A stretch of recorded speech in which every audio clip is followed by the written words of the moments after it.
Un interprète à sa base, c'est une personne qui va interpréter d'une langue à une autre pour le bénéfice d'un témoin, d'un procureur de la couronne, d'un procureur de la défense ou d'un juge. Je suppose qu'il y a une raison pour laquelle vous avez communiqué avec les autorités? Imagine there is a reason why you contacted the authorities then. Yes, I was worried about my husband's behavior, and I thought of using 911 to scare him. Pour moi, une journée typique en qualité d'interprète pour le procureur général, bien, ça débute effectivement quand j'arrive au bureau vers 8h15 le matin. Je m'affaire toujours à jeter un coup d'œil aux tribunaux qui me sont donnés en qualité de responsabilité.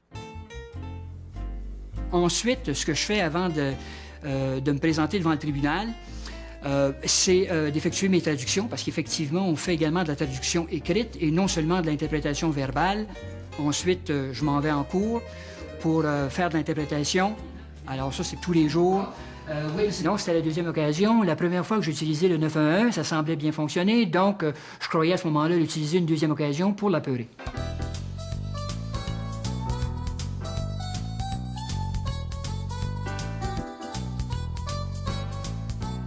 Quand tu te lances dans un domaine comme l'interprétariat, c'est un domaine qui dicte ceci. En bon Canadien français, tu l'as ou tu l'as pas. J'ai mis les pieds pour la première fois dans une salle d'audience, j'ai vite appris que je représentais le procureur général, mais non seulement pour un côté de l'appareil judiciaire, mais pour l'autre également. Il faut avoir un respect profond de la personne pour qui on interprète, que ce soit l'accusé ou le témoin, que pour les procureurs et les juges qui sont dans la salle. Approximativement vers 9h, 9h15. D'accord. Le procureur général nous donne un système portatif d'interprétation simultanée. C'est un peu comme quand on jouait au walkie-talkie quand on était jeune. Alors, l'interprète a un micro en main, l'accusé ou le procureur ou même des fois le juge ou des membres du jury qui ont besoin d'interprétation se placent les écouteurs dans les oreilles et moi j'assure l'interprétation simultanée à la seconde près de ce qui est dit, soit de l'anglais au français ou du français à l'anglais. Quand tu n'as pas le terme exact, ce qu'on nous a enseigné dans notre formation qu'on nous a donnée, c'est de faire la paraphrase.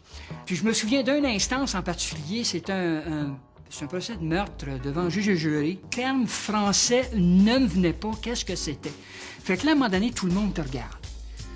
Puis là, quand tu commences à te regarder avec un petit sourire, là, tu sais que t'es dans le trou. Le terme me venait en tête des picots. Tu sais, des petits picots sur le chandail. En tout cas, je me suis toujours souvenu de ce terme-là après les nombreuses années où c'est survenu.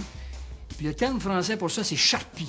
On aurait tort à comparer ce que l'on voit dans un tribunal, dans une salle de cour proprement dite, et ce que l'on voit à la télévision. Lorsqu'on œuvre en cours, tout est bien scénarisé. Alors, les questions sont déjà bien préparées à l'avance. Il n'y a pas d'éclat dramatique. Très rarement va-t-on voir des éclats dramatiques de la part d'un accusé ou d'un témoin ou d'un juge ou d'un avocat. Alors, la différence entre ce que l'on voit en cours et ce que l'on voit devant le tribunal et ce que l'on voit à la télévision, bien, c'est noir et blanc. Ce qui me tient passionné pour ce qui est du domaine de l'interprétariat, c'est la variété que l'on vit à tous les jours.